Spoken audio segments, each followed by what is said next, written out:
வணக்கம் நண்பர்களே, welcome to ஹெல்த்அப் channel. இந்த பதிவில் வாழைத்தண்டு பொரியல் பற்றி பார்க்க போகிறோம். வாங்க வீடியோக்குள்ளே போகலாம். வாழைத்தண்டை நம்ம அப்படியே கட் பண்ணி யூஸ் பண்ண மாட்டோம், அது கலர் மாறிடும். அதனால் ஒரு கப்பில் தண்ணி எடுத்துக்கலாம். நான் பொரியலுக்கு எப்பயும் துவரம்பருப்பு சேர்த்துப்பேன், அதனால் இதோடவே சேர்த்து ஊற வச்சிருவேன். ஒரு துண்டு வாழைத்தண்டுக்கு ஒரு கைப்பிடி அளவுக்கு துவரம்பருப்பு எடுத்து இதுலேயே ஊற வச்சுருவேன். அதில் தயிர் ஆட் பண்ணிட்டோம் அப்படின்னா வாழைத்தண்டினுடைய கலர் மாறாது.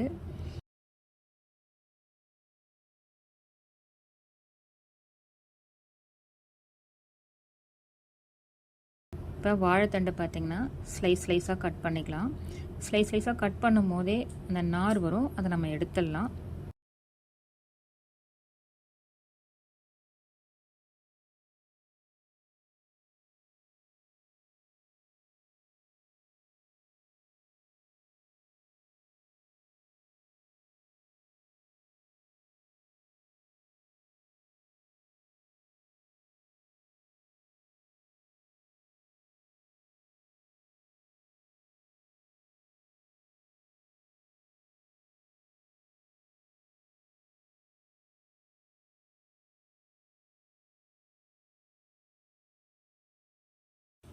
இப்போ வாழைத்தண்டை எல்லாம் நல்லா கட் பண்ணி எடுத்து வச்சாச்சு.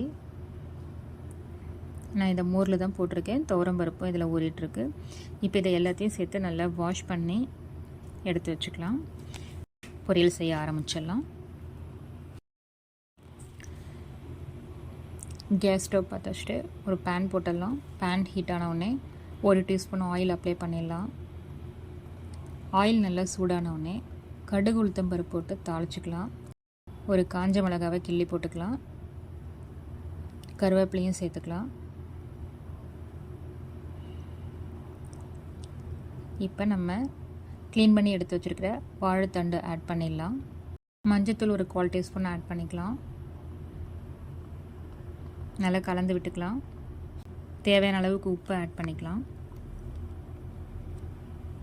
நல்லா கலந்து விட்டுக்கலாம். வாழைத்தண்டை ரொம்ப சாஃப்டானதாக, அதனால் நம்ம இதுக்கு தண்ணிலாம் எதுவும் ஊற்ற தேவையில்லை. சும்மா தண்ணியை தெளித்து விட்டால் போதும். ஏற்கனவே நம்ம உப்பு ஆட் பண்ணியிருக்கோம், அதனால் இப்போ சும்மா தண்ணியை தெளித்து விட்டுட்டு லிட் போட்டு கவர் பண்ணிடலாம். ஒரு 5 மினிட்ஸ்லேயே நல்லா குக் ஆகிட்ருக்கோம். ஒரு 5 மினிட்ஸ் ஆகிடுச்சு. இப்போ ஓப்பன் பண்ணி பார்க்கலாம். இப்போ ஓப்பன் பண்ணால் நல்லா பாயில் ஆகிடுச்சு. தண்டு ஃபுல்லாக நல்லா பாயில் ஆகிடுச்சு. இப்போ இந்த ஸ்டேஜில் நம்ம தேங்காய் திருகினது ஒரு 4 ஸ்பூன் போட்டு நல்லா கலந்து விட்டுட்டு இறக்கிடலாம். அவ்வளோதாங்க, வாழைத்தண்டு பொரியல் ரெடி ஆகிடுச்சு. இது காரக்குழம்புக்கு சைட் டிஷ்ஷாக ரொம்பவே டேஸ்ட்டாக இருக்கும். உங்களுக்கு இந்த பதிவு பிடிச்சிருந்தா லைக் பண்ணுங்கள். மற்றவங்களுக்கு சொல்லணும்னு நினச்சிங்கன்னா ஷேர் பண்ணுங்கள். கண்டினியூஸாக இதை மாதிரி நல்ல விஷயங்களை பார்க்கணுன்னு நினச்சிங்கன்னா சப்ஸ்கிரைப் பண்ணுங்கள். மீண்டும் ஒரு நல்ல பதிவில் சந்திப்போம். நன்றி.